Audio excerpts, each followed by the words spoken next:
Bonjour. Alors aujourd'hui on va regarder des choses un peu différentes. Donc j'espère que vous passez une belle journée. Ici grand soleil.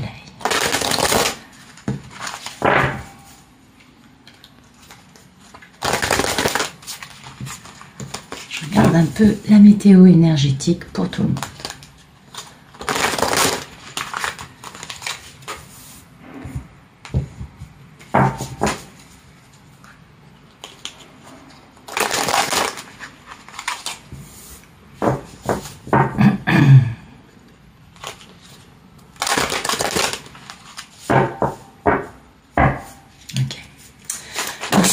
Non, ça doit être une carte qu'on doit voir. Voilà.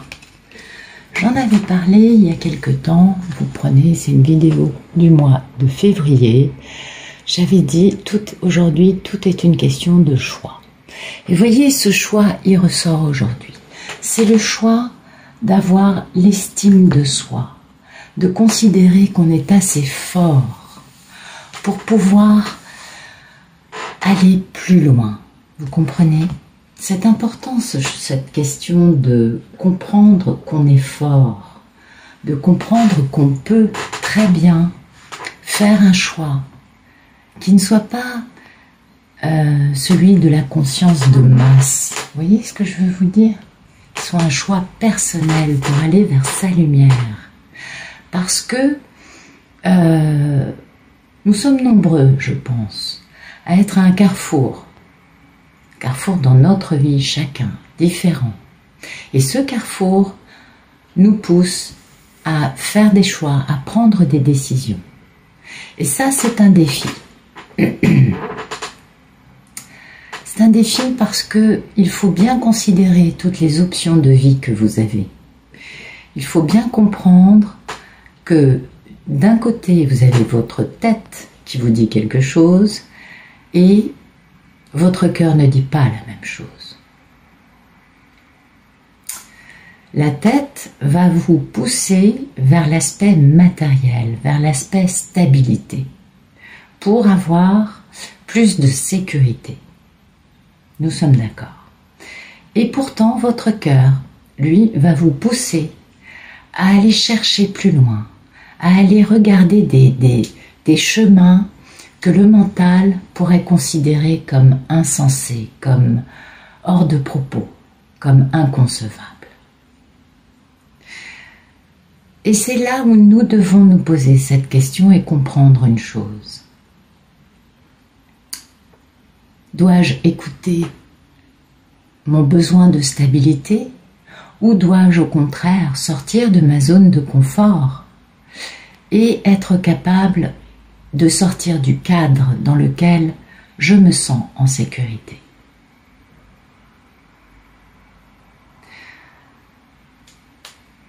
À votre avis, sommes-nous ici pour incarner la matière ou sommes-nous ici pour suivre notre mission de vie?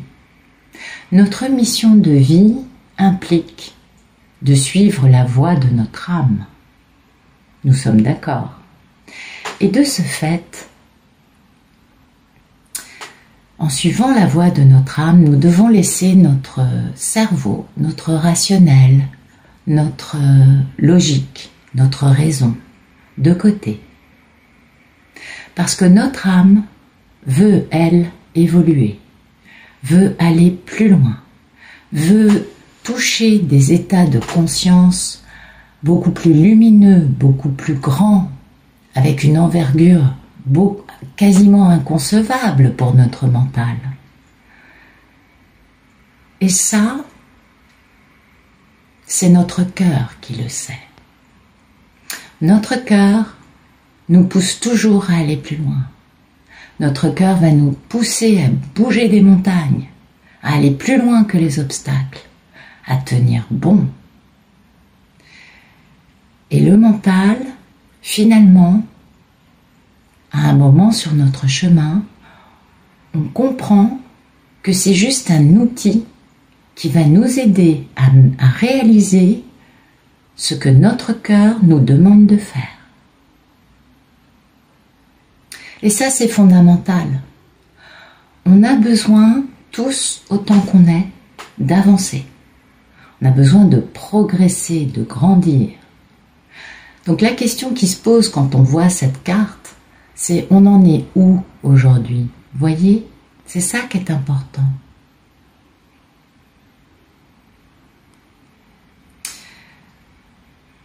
Est-ce que nous sommes dans un problème? Où en sommes-nous au niveau professionnel, au niveau relationnel? Une personne qui a des problèmes dans tous les domaines de sa vie, les parents, l'amour, des amis qui la pompent, voyez ce que je veux dire? Un professionnel un peu carinca est une personne qui devrait s'arrêter. Qui devrait s'arrêter et faire le point sur sa situation, en comprenant que si autant de choses sont dysfonctionnelles ou disharmonieuses, alors c'est qu'elle a quelque chose à changer. C'est très important de faire le point. C'est très important de comprendre que ce ne sont pas toujours les autres qui ont tort. C'est important d'être capable de se remettre en question et de faire des choix. Vous comprenez? Et pourquoi je parle de se remettre en question? Parce que ça va avec l'estime de soi. Et c'est fondamental. C'est fondamental de comprendre que si nous nous retrouvons, vous savez, comme un fétu ballotté d'une vague à l'autre. Vous voyez ce que je veux dire? Dans la vie, on peut avoir des moments comme ça. Si les situations extérieures vous emmènent à droite, à gauche, vous font passer d'un état d'esprit problématique à un autre qui est dominé par les problèmes qui viennent de situations extérieures, on est d'accord. Alors, vous devez comprendre que votre situation, enfin nous devons comprendre, pardon, je m'inclus dans ce que je dis, nous devons comprendre que la situation dans laquelle nous nous trouvons n'est pas du tout une situation en accord avec notre chemin d'âme. Notre mission de vie, quand nous la réalisons, quand nous sommes accordés, quand nous sommes en phase, est fluide, simple, évidente, naturelle. Toute personne se retrouvant aux prises avec des situations extérieures qui ont le dessus sur son état d'être, sur son bien-être, vous voyez, est une personne qui n'est pas en accord avec sa mission de vie. C'est fondamental de comprendre cela. Et il est vrai que ces situations vont vous défier, elles nous défient, elles nous obligent à aller beaucoup plus loin. Alors, il se peut que ces situations nous mettent dans une forme de « Ah, mais comment vous dire ?» qu'on y trouve notre compte. Bien sûr, parce que l'aspect matériel, l'aspect physique, peut se trouver, entre guillemets, rassuré. Mais en réalité, le cœur, l'âme, ont besoin d'autre chose. Et c'est en cela que c'est un défi, parce que ça nous pousse à avancer. La question qui se pose, c'est pourquoi est-on prudent? C'est quoi cette prudence? La prudence, c'est de la peur. La prudence, c'est ce qui vous empêche de réaliser votre mission de vie. Vous comprenez? Et notre but, c'est de grandir, c'est de progresser, c'est de retrouver notre pouvoir, notre énergie, notre lumière. Et même si il peut se révéler quelque peu difficile et douloureux de fermer certaines portes, il faut faire confiance à son cœur. Il faut faire confiance à notre petite voix intérieure qui nous conduit vers quelque chose de beaucoup plus joli, de beaucoup plus harmonieux, de beaucoup plus équilibré. Et puis, il faut comprendre que nous ne sommes pas seuls. On est toujours guidé, on est toujours accompagné. Quand on pose les bons choix et quand on va vers sa vérité, alors les portes s'ouvrent. Et ça, c'est fondamental. On doit tous comprendre cet aspect de comprendre à quel point on est précieux, à quel point on est unique chacun. Nous sommes incroyables. Et c'est important de voir à quel point notre âme est géniale. C'est important de comprendre que tous nous sommes des gens bien, voyez, et qu'il faut juste sortir de cette espèce de justification qui nous pousse à faire des tas de trucs, à rendre service, à faire ci, à faire ça. Ah, il y a toujours un peu la névrose du sauveur dans un coin. Vous le savez, je vous apprends rien. Ce qui est important, arrêtons de nous comparer les uns aux autres. Donc, stoppez le jugement. Personne n'est parfait. Et même les personnes auxquelles nous nous comparons ne sont pas parfaites. Ce sont des êtres humains. En faisant cela, on donne son pouvoir personnel aux autres. Vous comprenez? Et ça, c'est épuisant. Ça vous pompe, ça nous pompe à tous une énergie dingue. La question importante, est-ce que je m'aime? Vous voyez, c'est celle-là en fait. Ça fait du bien de s'arrêter et de se poser cette question. Et de regarder à quel point on s'aime. Parce que c'est en fonction de cet amour-propre, de cette estime de nous, que l'on va être capable d'avancer, d'avoir confiance, et du coup d'aller vers une réussite dans tous les aspects de notre vie. Nous sommes tous à la hauteur. Et il est temps pour tous d'arrêter de marcher dans l'ombre des autres. Il est temps de prendre place dans son énergie, dans son pouvoir, de s'asseoir et de briller de chacun de notre lumière unique et magnifique. C'est important de s'apprécier. C'est important d'apprécier la beauté du monde qui nous entoure. Et plus on comprend notre valeur, plus on comprend notre courage, notre mérite, plus on voit tout le chemin qu'on a pu parcourir, plus les autres pourront voir ces qualités en nous. Et peu importe d'où on vient, qui on est, et ce qu'on peut penser avoir fait dans notre vie, parce que tous nous sommes épatants, nous sommes uniques. Mais le plus important encore, nous sommes tous quelqu'un de bien. Et ces cartes nous disent de prendre notre place et d'accepter de briller. Ça, c'est très important aujourd'hui. Il est très important pour tous de bien retrouver son pouvoir.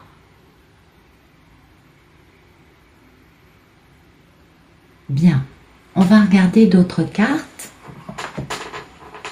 Donc, c'est intéressant comme tirage. Allez, on va mettre ça ici. On va regarder ce que la triade a à nous dire. Allez.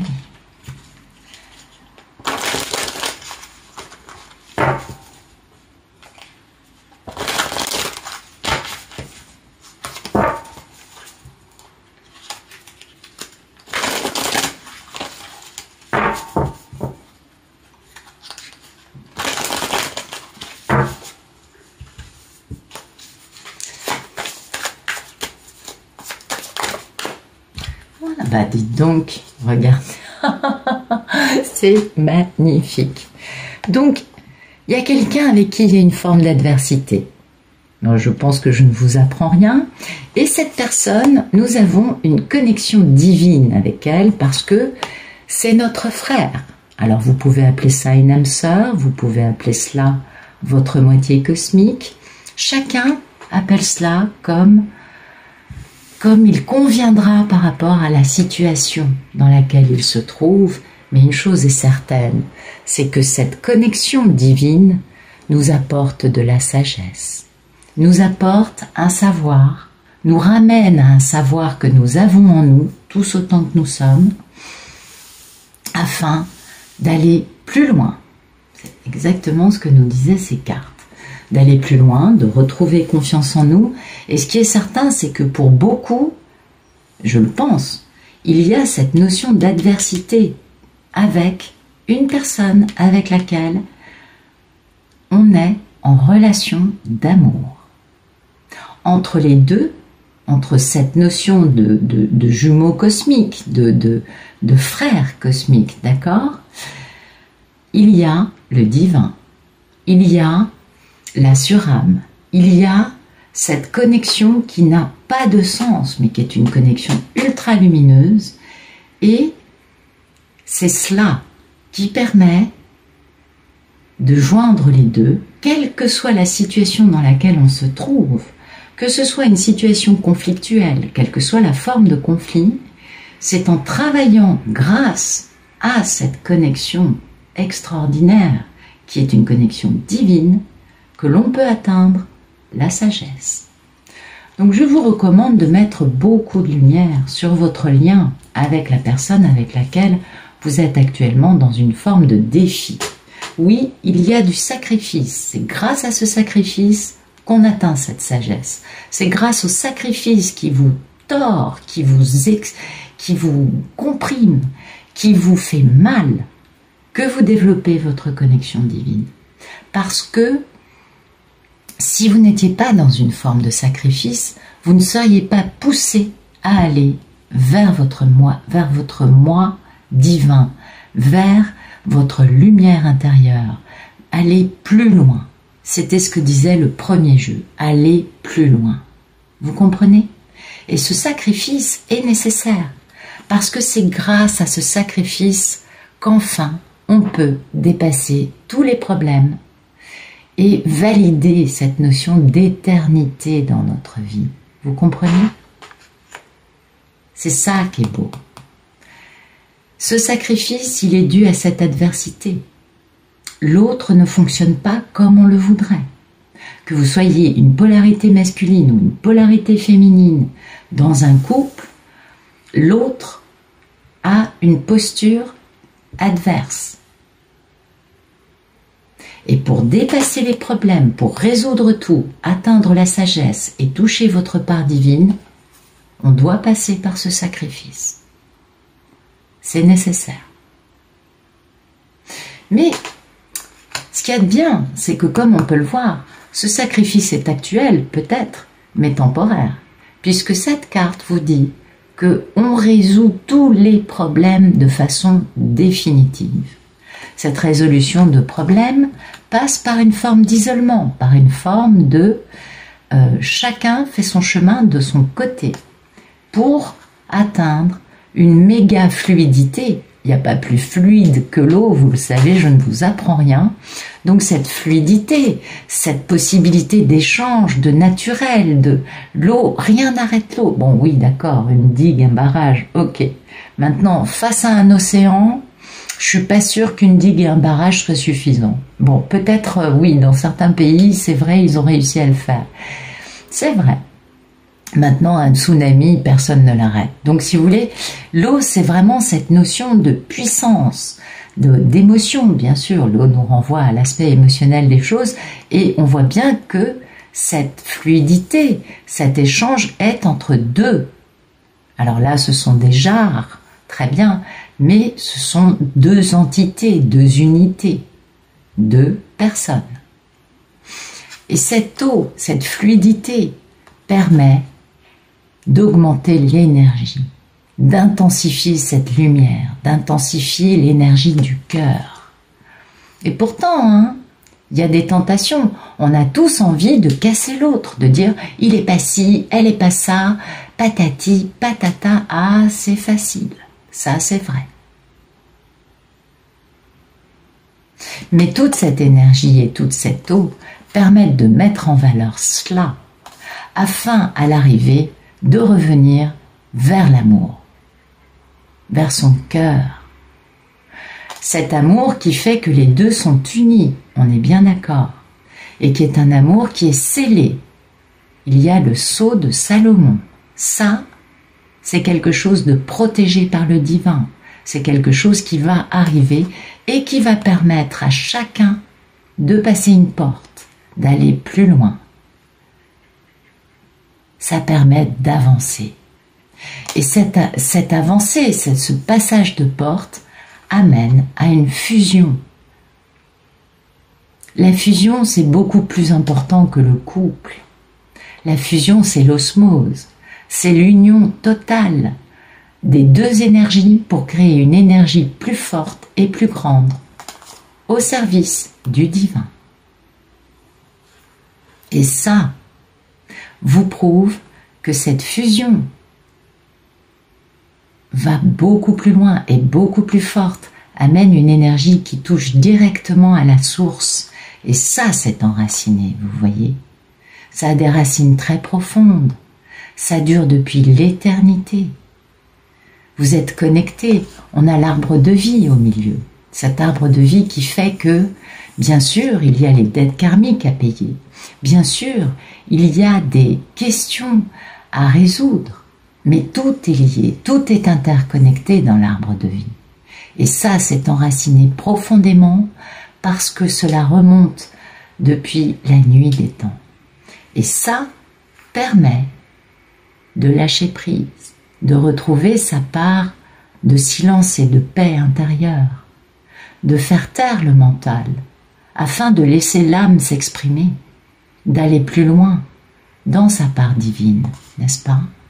Et puis, ça va permettre d'échanger, de voyager, d'écrire, de communiquer, de signer des accords, peut-être, quels qu'ils soient, mais en tout cas, d'avancer dans la bonne direction, une direction dans laquelle on va aussi réfléchir, on va aussi penser, on va aussi mettre au point. Là, le mental est au service du cœur, on le sait, et du coup, on peut mettre de l'ordre dans sa vie en respectant l'ordre divin, on est bien d'accord. Cette trompette, c'est la trompette de Jéricho qui sort et qui permet de mettre au point les tablettes, les fameuses tablettes de Moïse.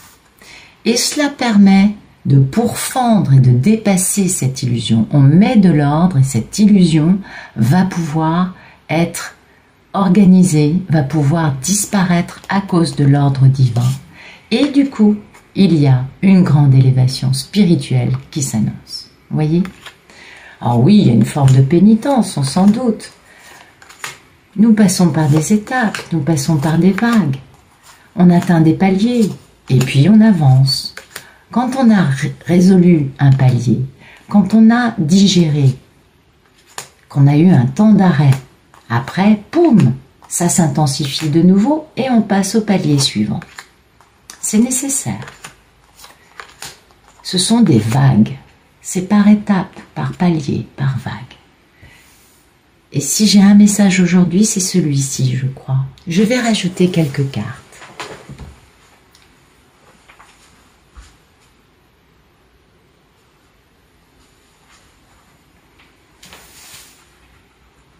Allez.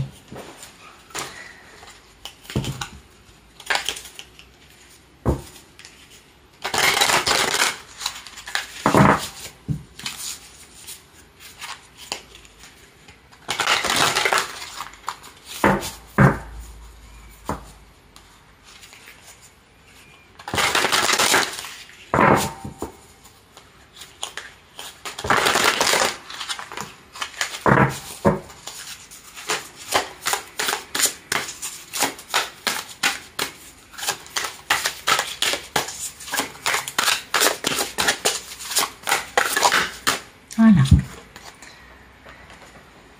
Il vaut mieux se souvenir pendant un instant de son maître spirituel que de méditer sur 100 formes de divinité pendant une éternité.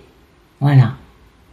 Au lieu de s'éparpiller à vouloir suivre la lumière d'un tel, centrez-vous Centrons-nous à l'intérieur de nous.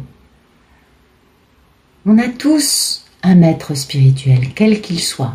Une personne décédée, une personne dont les écrits nous ont touchés, une personne qu'on a rencontrée dans cette vie et qui aujourd'hui nous permet, grâce à ses paroles, à son énergie, d'avancer. Quel que soit votre maître spirituel, qui que ce soit, rappelez-vous de ces paroles de sagesse. Et arrêtons, tous autant qu'on est, de poursuivre des divinités, quelles qu'elles soient. C'est important. Un maître spirituel est dans la matière, comme nous. Une divinité ne connaît pas la vie dans la matière et ne peut pas avoir autant de sagesse pour avancer sur cette terre. C'est important. Et puis, ne pensons pas à ce qui est pensable. Ne pensons pas à ce qui est impensable. En ne pensant ni à ce qui est pensable, ni à ce qui est impensable, nous verrons le vide. C'est très important. C'est très important de trouver ce vide, cet espace de paix, cet espace il n'y a plus rien en nous. Parce que c'est ce qui nous permet de lâcher prise sur tous les stress, les petits problèmes, même les gros problèmes, toutes les situations qui vont nous déséquilibrer dans notre vie. Il est important de trouver cet espace intérieur dans lequel il n'y a aucune agitation et dans lequel nous pouvons trouver une paix durable, nous pouvons trouver notre part lumineuse et nous pouvons suivre le chemin de notre âme qui nous mène divinement vers la sagesse en passant par cette réunion avec cet autre qui peut être conflictuel par moments et qui va nous pousser au sacrifice. Mais on dépasse les choses parce qu'on pose le choix de trouver cette paix intérieure en reprenant confiance en qui on est. Voilà. C'est un joli message pour aujourd'hui. Je vous souhaite une excellente fin de journée et je vous remercie pour votre présence. À demain.